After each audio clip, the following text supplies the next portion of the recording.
Já foi. Vai. Trazendo mais um vídeo. E bom, galera, dessa vez estou trazendo uma nova série que se chama Família Reunida Times.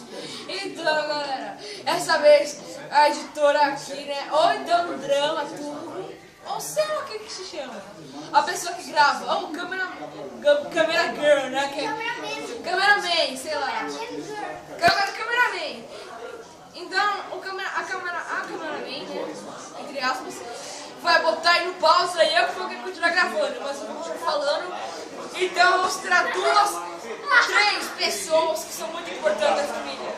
Duas meninas e um garotinho. Então, bota no pausa.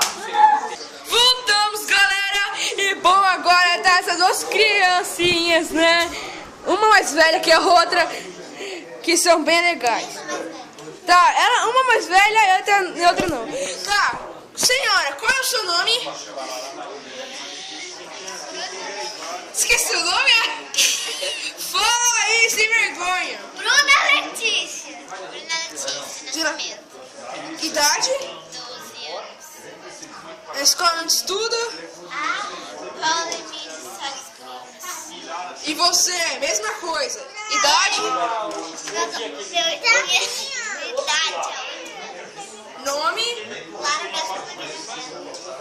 Nome grande, quantos nomes? A escola estuda? Camilo Miguel Teixeira. Tá bom, e agora mais uma criança. David? Qual a sua idade? Beleza. Escola onde estuda? Nome? Hã?